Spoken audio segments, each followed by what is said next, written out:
Welcome back to Proxy, everybody, and today we're going to be looking at what will happen to Swooping Hawks in the new Aeldari Codex. So as you guys know, GW has revealed that Swooping Hawks will be getting their ability changed, and some of you might be apprehensive about this, and some of you might even be straight up pissed off.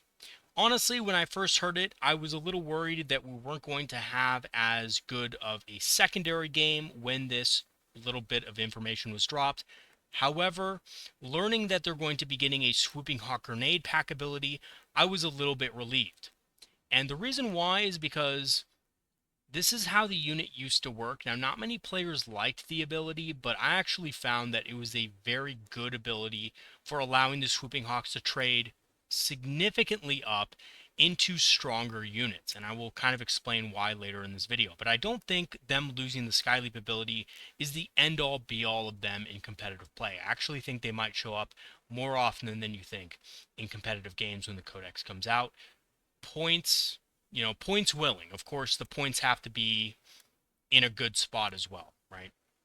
So we'll have to see about that. And of course, the different synergies have to be there also. Baharoth, on the other hand, gaining Skyleap sounds awful on paper. It's like, why would I spend that much points just for a Skyleap ability on Baharoth? But it actually might be an enhanced version of that. We don't know yet. We just have to kind of stay tuned and see what the Codex brings. So in today's video, we are going to be looking at what the reveal showed us about Swooping Hawks and Baharoth. We're going to be going into the pros and cons of the new Hawks and their Phoenix Lord, and lastly, how to utilize the new Hawks and their Phoenix Lord on the battlefield, and I will show you guys some examples on Tabletop Simulator of that.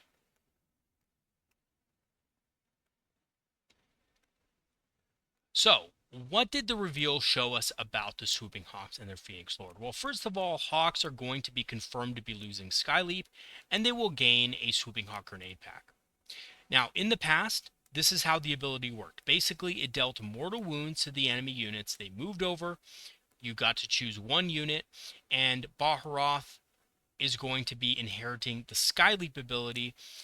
And again, most likely, I'm thinking it's probably going to work exactly the same as it does now, with the caveat that I have a feeling that it's going to be better, right? I have a feeling that it's going to be either a 6-inch or even a 3-inch deep strike ability, and it's going to confer that ability to his unit of Hawks when they deep strike, which is really good, right? That's a really powerful ability to be able to put this guy in reserve, uppy downy, and then uppy downy 3 inches every turn. That's extremely strong, especially with the types of buffs that the Eldar can put on a unit like this. Now, as for their gear, they're essentially going to be armed with the same gear as before, except the XR gear looks a little different. You can take a scatter laser, which might be some sort of sun rifle equivalent, or a power sword and sun pistol, instead of the standard Hawk's Talon. Now, I will say this right off the bat.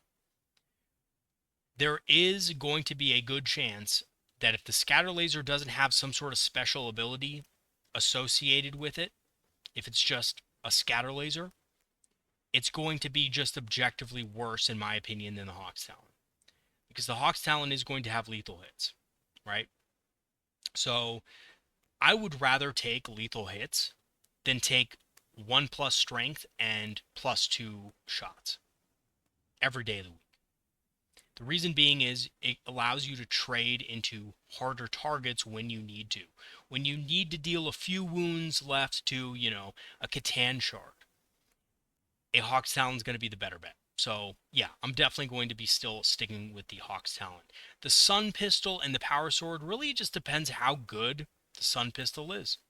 If the Sun Pistol has some kind of cool ability associated with it, like it did in ages past, where it forced enemies to hit it -1, that would be awesome. If it doesn't, if it's just basically a last blaster, but a pistol, why would I ever take that loadout, right? So these loadouts, to me, are not as exciting as the Warp Spider loadouts or the Fire Dragon loadouts. They're just not, just because of the way the unit functions. Okay. And lastly, I do want to talk about this as well. Baharoth will probably get a slight buff to his weapons, as it looks like pretty much all the Phoenix Swords are getting slight buffs to their weapon profiles in combat and at ranged. We've seen this with Lycus. Lycus has And by the way, I forgot to mention this in my last video, but Lycus is going to have 2 Harlequin Kiss type weapons, which are probably going to confer extra attacks. I'm thinking each one is just going to get 1 attack, so she'll probably get 2 extra attacks with those, and they'll probably be pretty good. They'll probably have dev wounds or something like that, right? So they're going to be pretty spicy. Maybe they even will have precision. Well, who knows? But she's getting extra weapons. I think Baharot's profile will get buffed. I think he'll probably get, a slight buff on his melee weapon. He'll probably get a slight buff on his ranged weapon. And he'll probably, in other ways, stay the same. But the Hawks, we know, are probably going to be the same. They're going to have lethal hits. They're going to have the 4 shots. They're going to have assault and stuff like that. Okay, so what are going to be the pros and cons of the new Hawks and Baharot? Because their abilities are going to change. Their strengths and weaknesses are as well. So the pros of the Hawks are obviously they're going to be very fast, and with the combination of the right strats and battle focus, Hawks can potentially be dealing a lot of mortal wound damage. I'm going to show you guys how that is the case in Tabletop Simulator in just a second. Now, as for Baharoth, a 6-inch or 3-inch deep strike or sky leap would be awesome, and it would give him a very valuable role in an Eldari army. Now, my personal opinion on 3-inch deep strike is it shouldn't exist.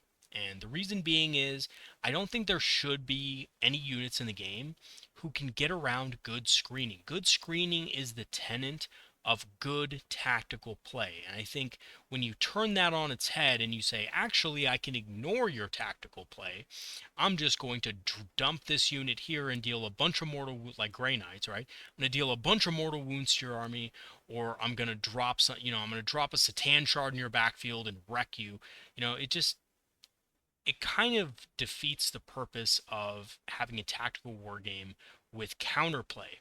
And really there is no real counterplay to 3-inch deep strike unless you have a unit like Space Marine Infiltrators, which have the ability to cancel your 3-inch deep strike, right? So I think 3-inch deep strike should be out. I think there is counterplay to 6-inch deep strike, which is what I think all 3-inch deep strike should become. I think it should just become 6-inch deep strike, and I think that's still a good advantage, but it's also fair. Your opponent is going to still be able to screen you out of certain areas of the board, but just not as well. And, especially when it gets later in the game, definitely not as well. So, personally, I would like to see everything become a 6-inch deep strike, but if it doesn't, yeah, 3-inch deep strike on, on Skyleap with Baharoth would be epic, and it would be very powerful. And, of course, Swooping Hawks are going to have good anti-infantry damage with the ability to kind of trade up into bigger stuff, when they need to. When you need to plug a few more wounds onto a tank or something like that, they can definitely do that under the right circumstances. As for the cons of the unit, you're no longer going to have access to a cheap uppy-downy unit. It seems like the Eldar are not going to be the army that has battle focus and then also has all these movement shenanigans and also uppy-downy, right? And I think there's a reason for that. I think they got rid of this because of that fact that Eldar with battle focus are going to be extremely, extremely fast on the battlefield. We're going to be the fastest faction in the game once again, and uppy-downy maybe was just too much, right? That is one thing about it. However, if Baharoth has the regular 9-inch deep strike, I think that's going to be a huge con as well, because no one's going to pay that many points for Uppy Downy, right? I guarantee you he won't find his way into many lists. Just flat out. Now, having Uppy Downy or not having Uppy Downy in your army doesn't mean that you can't score secondaries well. You just need good movement, and I think the Eldar do have good movement, and honestly, the more I play armies and lists that don't have Swooping Hawks in them, the more I feel like there's ways to get around it, right? There's ways to score objectives without Swooping Hawks. It's not necessary. You don't need it. It's nice to have, but it's not a requirement, and I think, going forward, I think it's not such a bad thing. Okay. So, how do you utilize the new Hawks and Baharoth on the battlefield? So, on their own, Hawks are going to be more of an anti-infantry unit with the potential to pull off a lot of mortal wound damage to enemy units who wander within range of their grenade pack. So basically within their movement range, right? Potentially they could also be a great denial unit for a low points cost. Enemy units that are expensive or lone operatives do not want to move within their range because they will pick them off pretty quickly. And again, it does depend on their points cost, but I'm thinking the unit's going to be around 75 points. It's not going to be a super expensive unit because of the grenade pack ability. It's a good ability, but it's a good ability on a cheap unit, not an expensive one. So it's good on things like Reavers, right? It's good on stuff that's expendable. It's not good on things that are super expensive. Baharoth, on the other hand, is going to be best used as a scalpel unit to deliver quick death to light infantry with his Hawks before battle focusing or fire and fading to safety. It is very detachment dependent and Skyleap dependent. Again, it's going to depend if Skyleap is a 9-inch one or a 6-inch or 3-inch one, and it's also going to depend on the detachment stratagems and stuff like that that will, buff the unit to the point where they can actually be really useful after they use a 3-inch deep strike. Like if we have a stratagem and an aspect warrior detachment, for example, which gives you a lot of damage, gives you crits on 5s, which now that I've seen some of the other detachments come out for Grotsmas, I can guarantee you aspect warriors are probably going to have a crits on 5 stratagem. I mean, think about how cool that would be with Strike Scorpions, critical hitting on 5s with sustained hits, or, Swooping Hawks critical hitting their lethal hits on 5s. It's just going to be a good time. And, if that synergy exists, this is going to be a really strong unit. Of course, if it doesn't, it's not going to be so great. Okay, now the next thing I want to show you guys is how to use this unit on the battlefield on Tabletop Simulator. So let's go ahead and I'll go ahead and meet you there. Okay, so let's go ahead and show you guys some things you can do with Swooping Hawks in the new Codex based on what we know so far. So like I said previously in the video, there's going to be a couple of different ways in which the Swooping Hawk grenade pack is essentially going to work. We know that Skyleap is going away from regular Swooping Hawks and it's going to be put on Baharoth instead. So, in the past, the Swooping Hawk grenade pack has either been a shooting attack that works when they deep strike onto the battlefield, or it has been something that they can use when they move over enemy units to deal mortal wounds. Now, with the current state of the rules and the trends that GW has kind of given units that move over other units dealing mortal wounds, we can safely assume it's going to be the latter. It's going to be a way that basically you move over a unit, you deal some mortal wounds to it. It's probably going to be kind of like the grenade stratagem. You roll 6 dice, or maybe you roll up to the amount of models in the enemy unit, and based on the number of models in your own unit on a 4+ or whatever, you're going to deal some mortal wounds. Now, we don't know exactly how the ability is going to work yet, but we know that Swooping Hawks also are going to have the grenade keyword, so they can also throw a grenade before they shoot. Now, this can actually stack up some pretty good damage, and depending on how the ability is worded, you can actually use this much like the Hornet or much like Reavers to actually, combine this with stratagems that allow you to move after shooting, and you can actually gain multiple instances where you're dealing these mortal wounds to enemy units. So it's not actually as bad as it may initially seem. Now, the Hornet and the Reavers both score mortal wounds on a 4+. And I think that's probably going to be the case for the Swooping Hawks. And, I think what you're looking at is you're going to look at per unit, you're probably going to get about 5, right? You're probably going to roll 1 dice for each Swooping Hawk in the unit, and that's going to proc on a 4+. That's just the standard. So if we look here at this unit of Swooping Hawks, I think the best way to use Swooping Hawks now is to use them as kind of a cheap mortal wound dealing machine to enemy units that are liking to kind of stage behind ruin walls. I think this is probably going to be the best way to do it because they are infantry, they do have fly, and they are very fast. So let's take this for example. This deployment is Hammer and Anvil. We have a unit of 5 Swooping Hawks here, And we're just going to select them, and we only need one of them, believe it or not, to cross over an enemy unit's base to be able to use the ability. So we're just going to simply go like this. We're going to move our 14 inches. Now, actually, let's go ahead and reset there. We're going to move one unit, one model, the closest model, 14 inches. We're going to clip this guy's base, and then we're going to move the rest of the unit behind. That's the best way to do it. So we're going to move this model. This model easily has range here to clip the base and then go beyond 1 inch. So we're going to do that. We could probably even have the Swooping Hawk more over if we needed to. All right, so we're going to clip the base here, and we're going to move our 14 inches over. And we are obviously outside of 1 inch. If we check here, just to make sure, yep. And yep, so we're 1.1. So that satisfies that requirement. And then we're just going to move the rest of the unit, our 14 inches.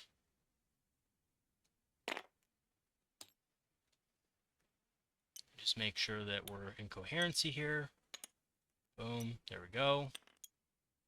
We'll kind of move these guys out a little bit like this. All right, so we still have line of sight to the unit in case we want to throw a grenade. So we're going to proc the ability when we move over them.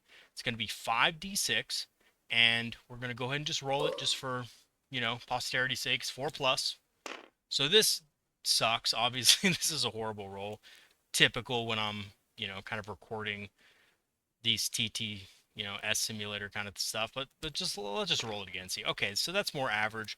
So we get about 4 here, or 3, excuse me. So that's 3 mortal wounds on average. Let's say we just do 2. Let's take the average of those 2 rolls.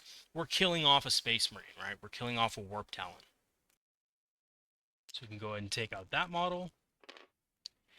And now we're going to go ahead and shoot at this unit. So remember, the Swooping Hawks pretty much have the same weapons as before. They're going to be getting about 20 attacks. So what we're going to do here actually, though, is the Exarch is going to have the option between the Hawk's Talon and the kind of scatter laser-like thing.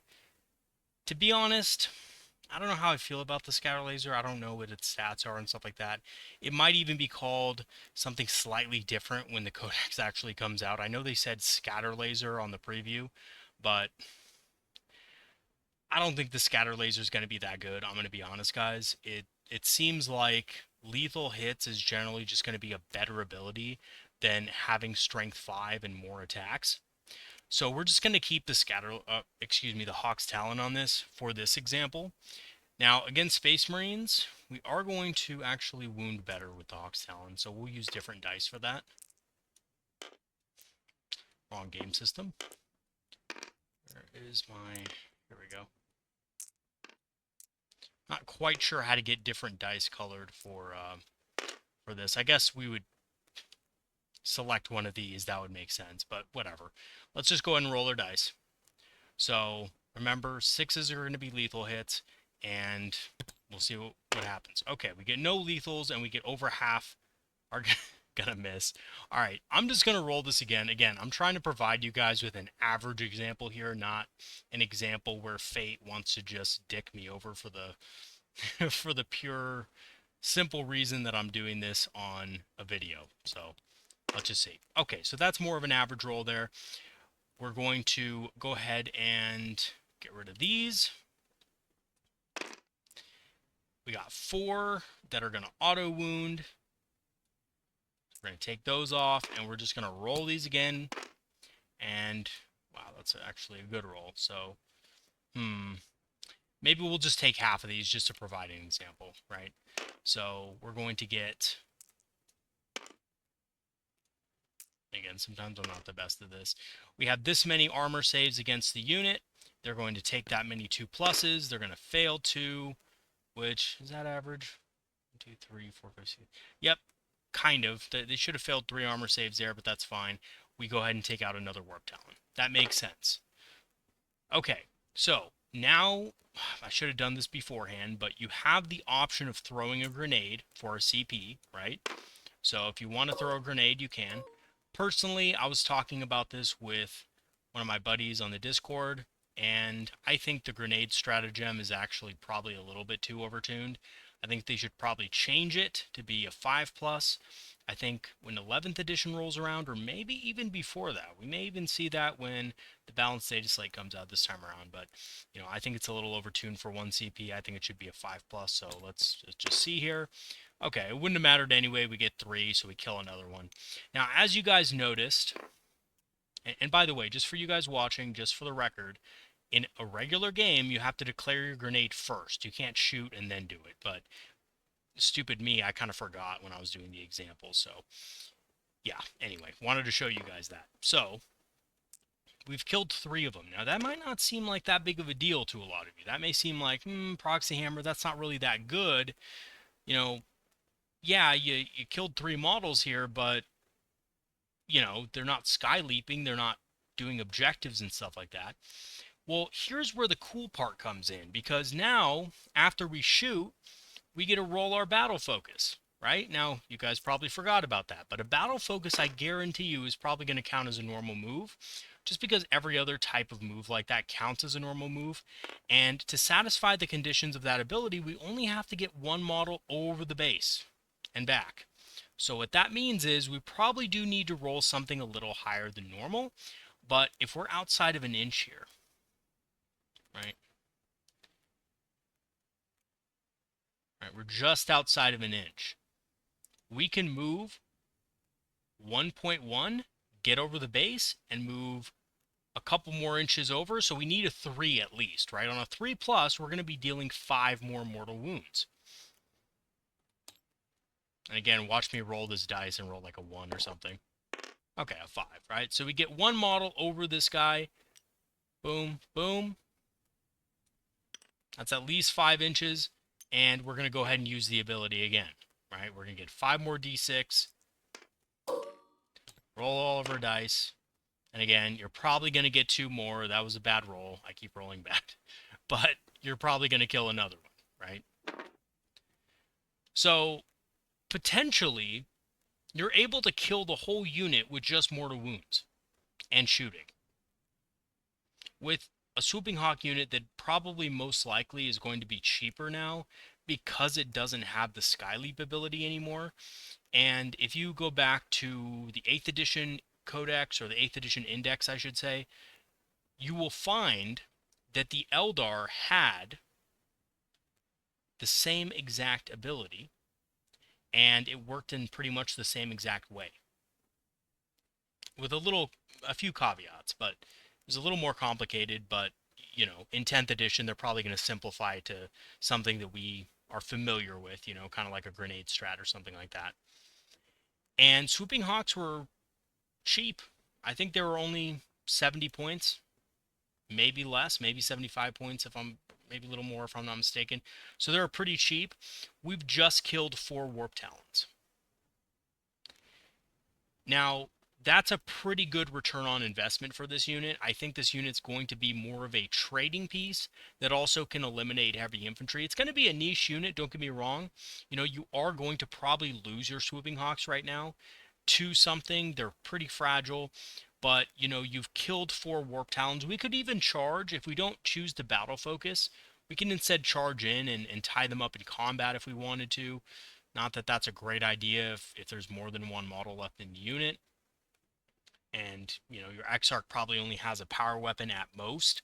So, yeah, maybe that's not such a good idea. But anyway, you could do that against units that are not Warp Talons, right? If you're going against something that has no, real combat ability, you could probably do a lot better at that. Now, there's a couple weaknesses to this ability that I also want to discuss.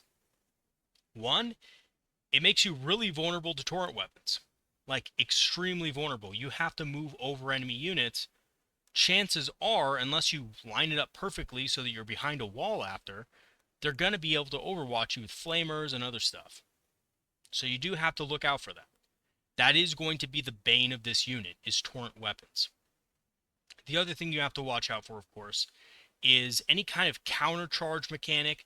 I know that the Dark Angels just came out with a new countercharge mechanic. It is 2 CP though, and sometimes it could be worth it to use this unit in a clever way to bait out something like that. Your opponent then charges the unit, and is now, maybe in a worse spot for it. Just really depends. Now, depending on the detachment, this actually might be even better because you could fire and fade.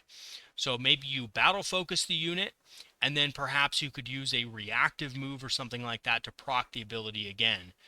We just have to kind of see what the detachment holds for that. That is a lot of CP investment. I know that's probably at least 2 CP over the course of 2 turns. But if you can turn this Swooping Hawk unit into something that's super annoying on a flank, that, takes out a unit of Warp Talons and then, is stuck there, your opponent has no answer to it, they're behind this ruin wall right here or something like that, that could actually be a really strong play in a game. You'd be surprised. So, yeah, they did lose Skyleap. I know it seems like a nerf just on paper, and obviously I really love the Skyleap ability. So, uppy downy is really cool. It's really good for scoring objectives, really good for taking stuff out. Keeps your opponent on their toes. But a Swooping Hawk grenade pack isn't terrible. And I kind of want to make this video to prove that point, that it's not a terrible ability, right?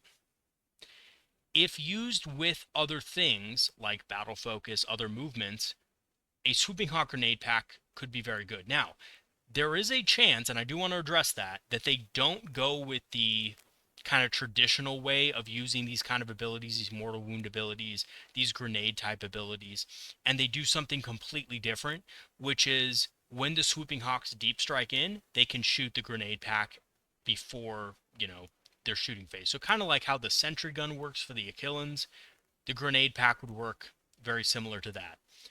I don't like this. I think it's fine, but it's only a once per game thing. And, you have armies like Imperial Guard who can, use reinforcements on the unit to use the ability again. But then they also have another ability, right? That's not the only ability that the Achillans have. They also have 3-inch deep strike.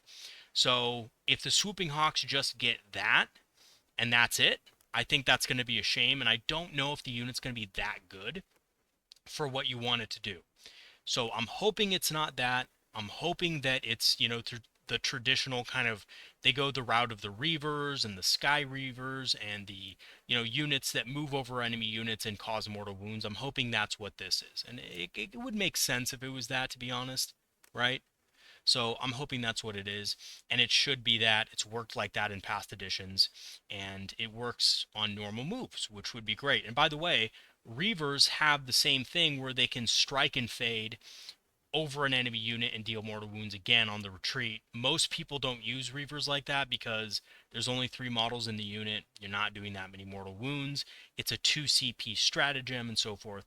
But I think with Swooping Hawks it could really work. And if you have a unit of 10, it could probably work even better. And this is my next point, guys. The unit of 10. Where will the unit of 10 be? I think a unit of 5 is fine for these kind of trading actions. I don't think you'd need a unit of 10 to clean up this unit typically with the strategy that I showed you. But we have Baharoth and the boys, right? So Baharoth obviously is going to have a bigger base, so maybe we just scale this guy up a little bit. There we go. Mega Baharoth. So we have this guy in the Swooping Hawk unit, and they inherit Skyleap. So there's kind of, at first I thought this was just a straight up, no-go. I thought, okay, well, who's going to spend 120 points? Maybe even, even if he's 100 points, who's going to spend that for Skyleap? No one, right? No one is going to, in the right mind, spend 175 points a unit so that you can Skyleap with it. That just doesn't make any sense in the world, right?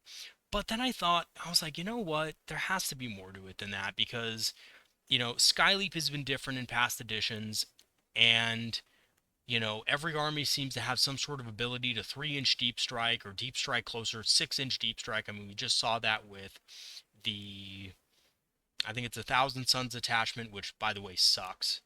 I just want to say sorry to Thousand Suns players for, for the detachment you got, and then the next day AdMech comes out and it's like this great detachment, has like everything you could ever want for every situation. So kind of sucks for Thousand Suns. Sorry guys. I'm going to have a video at the end of this Grotmas thing about all the detachments and what I think about them and stuff like that. I didn't want to do day by day videos because I thought that would be inauthentic to the channel to be doing all these videos about other factions when I really only care about the Eldar and how they're going to interact with the other faction detachments that come out. So we'll do a video at the end about it. But, that got me thinking, if they're giving armies these abilities more frequently, then why wouldn't they give it to the Eldar, and why wouldn't Baharoth have some sort of 3-inch deep strike or 6-inch deep strike ability with Skyleap, right?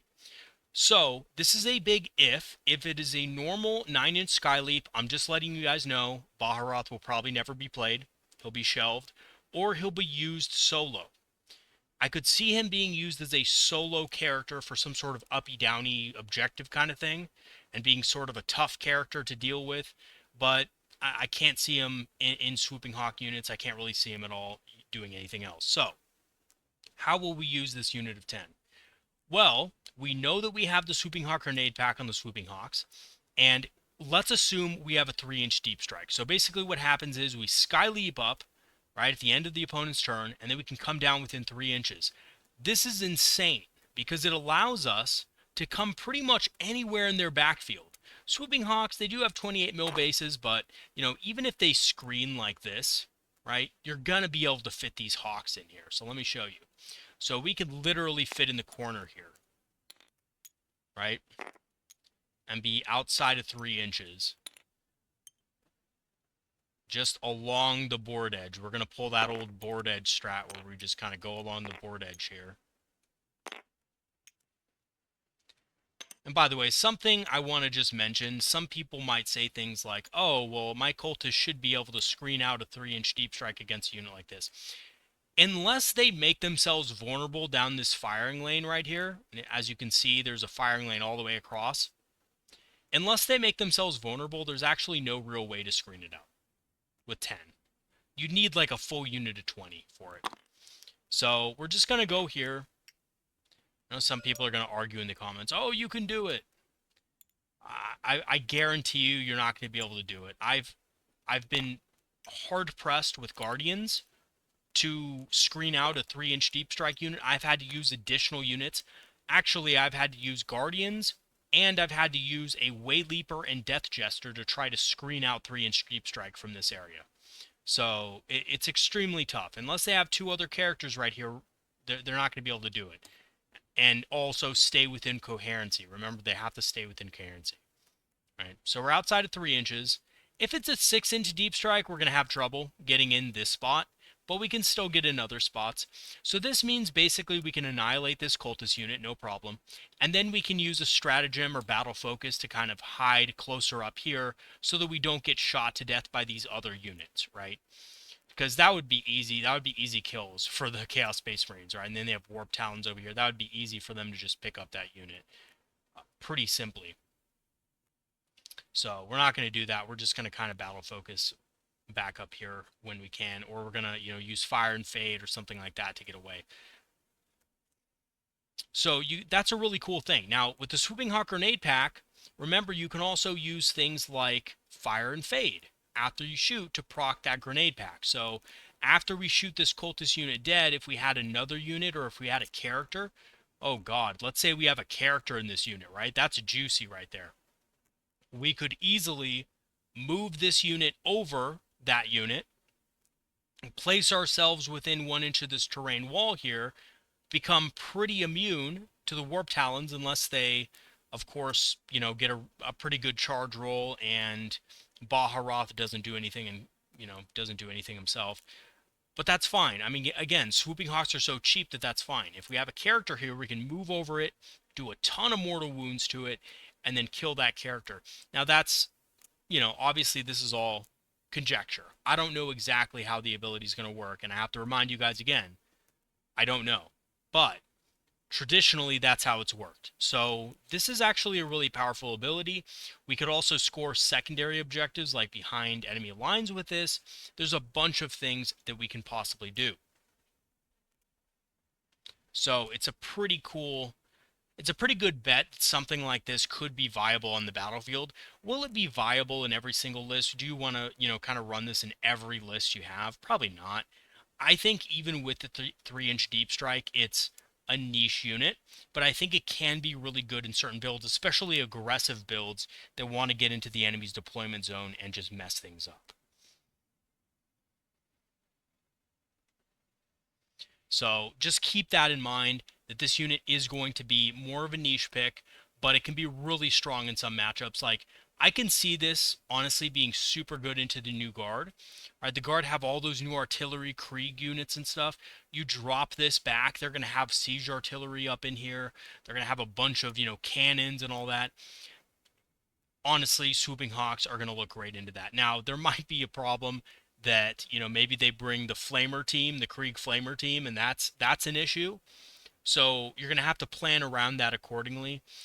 Take that out first with something, maybe a little indirect. Hopefully they rework the Night Spinner in the Codex so that it's a little bit more points efficient and does its job better. Hopefully that's the case, but we'll see. Now, not only can you do this, but again, this unit can also threaten bigger units on the battlefield, right? This unit can threaten a Chaos Space Marine unit by just shooting it. We don't even need to really worry too much about, jumping back and forth over this unit, because we're just going to basically shoot it to death. We have 10 Swooping Hawks, Baharoth. Baharoth typically has a pretty good range weapon for dealing with Marines. We have 10 Hawks here. They're doing a bunch of lethal hits. You're probably going to kill 2 or 3 Marines. They have 2 left. You can fire and fade over them and kill them. Or, do some other kind of cheeky thing. So yeah, I think that's a pretty good build. Now, I will say, though, between these two picks here, I'm probably going to pick up a unit, if it works like this, I'm probably going to pick up a unit of 5 Swooping Hawks in almost every list. And I can tell you from my 8th edition experience with one of the worst indexes at that time in the game, and also, by the way, in 9th edition, the beginning of 9th edition, my god, the 8th edition Eldar index was just really not good. For certain units. Obviously, there were good units in the index, but Swooping Hawks weren't one of them. I was able to consistently get value out of this Swooping Hawks unit every single game. And opponents were always like, oh, man, Swooping Hawks, they suck, right? You're just playing them for fun. No, I'd say I'm playing them because they're great at trading and they force situations upon you to where you don't want to be in. And that's exactly what they're going to do here. So, yeah, I probably will pick up a unit of Swooping Hawks. And plus, the new models are so cool. How could I not, right? Baharoth is super cool. I can't wait to play him. So I'm planning on picking up 2 battle forces whenever the battle forces come out. I'm thinking the battle forces are going to have all the aspect warriors, the new ones, not the old ones. They're probably going to have warp spiders, Swooping Hawks, fire dragons, and then the new Phoenix Lords. So Baharoth, Fuegan, Azurman, and Lycus, right? So 4 Phoenix Lords, 3 units of aspects. That's definitely what's going to be in the battle force. If you look at the Imperial Guard battle force, what came in that? Well, it was all the new models, right? It was the combat engineers, the Krieg combat engineers, it was the Krieg artillery, it was the Krieg horsemen or whatever. So, that's what we're going to expect for our battle force. I guarantee you.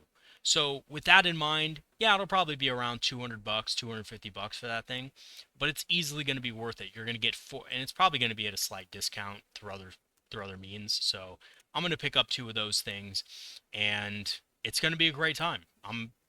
I guarantee you, you will find uses out of all the aspect warriors, and I will be making videos on these when the official rules come out and the new detachments come out. I'm going to really go into detail about all the different synergies of the units and stuff like that in the Codex. It's going to be a great time. Anyway, I'm really excited for it, and I wanted to show you some things that you could do with Swooping Hawks if the grenade pack ability works how I think it's going to work, and if Baharoth gets some sort of sky leap that is enhanced.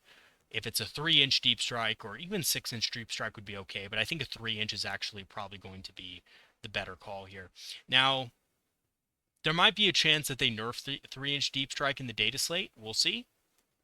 But time will tell on that one, so I'm not going to, put my opinion in towards that one. I don't think 3-inch deep strike should be in the game, but it is. So, when something's in the game like that, and you're given something like that, you got to roll with it. So anyway, all right, guys, back to the video.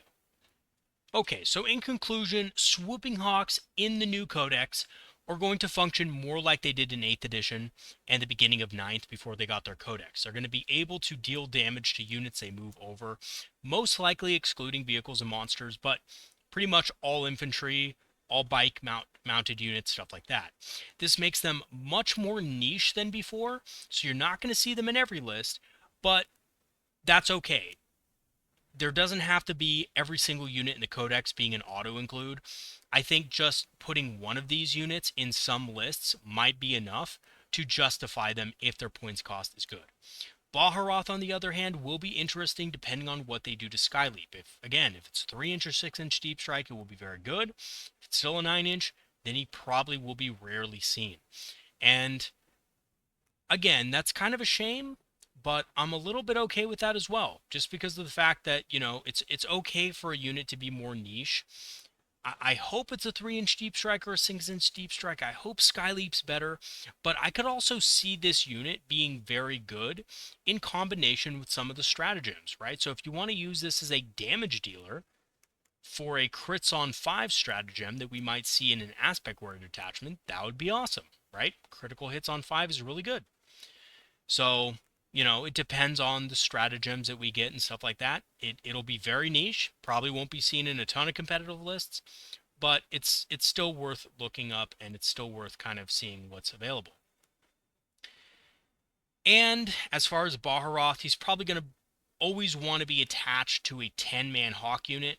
I think he's going to be a little bit too expensive to run as an uppy downy unit himself, and we don't even know yet if his Skyleap ability is going to be able to be used on himself, right? It might be. You might be able to use it on himself alone, but then again, you might not be, so we're just going to have to wait and see on that and see how that shakes out. But yeah, in general, I think Swooping Hawks are going to be very interesting. I think if their Mortal Wound ability works how I think it's going to work, it's going to be an awesome unit. I love moving over enemy units multiple times and just cranking out the mortal wounds, right? Battle Focus counting as a normal move, again, we don't know for sure about Battle Focus, but I'm pretty positive it's going to be something like that. Procking mortal wounds twice on a unit, then fire and fading over it again for another mortal. I mean, the possibilities are endless. I know it'll cost some command points to do that, but if Swooping Hawks can, put out 15, can roll 15 mortal wound dice in a single turn against an enemy unit, I think that's pretty awesome, guys, especially if it's on a 4+. So, again, we're just going to have to wait and see how it works, but I'm thinking Swooping Hawks will still be pretty cool, and I can't wait to put together and paint these models. They look fantastic. All right, everybody, that is going to be it for today's video. Thanks for watching. I will be coming out with a Fire Dragon video later this week, so stay tuned for that. If you guys are interested in supporting the channel, I do have a channel Patreon. You don't have to pay a thing to join our channel Discord. You just have to sign up for a Patreon free trial, become a free member, and you can get access to the Discord for no cost to you. Of course, if you want to, toss a couple bucks my way, become a Patreon member, that would be awesome too. I have, memberships for as low as $2. So everything, everything counts. I'm trying to get some new studio, quote unquote studio equipment so that I can, make more high quality videos. I know the audio is sometimes a little shaky. I'm trying to change that up a little bit. So, every dollar would help there. But yeah. Anyway, also, it's Christmas time, and you guys know you want some Eldar inspired apparel. I do have some Christmas inspired apparel that I have on my channel store page, so check that out. I will leave the link for that in the description. And I also have an Amazon affiliate link that I will leave in the description as well for discounted Eldar minis. All right, everybody, that's going to be it for today's video. Thanks for watching, and I'll see you guys next time. Have a great one, and peace out.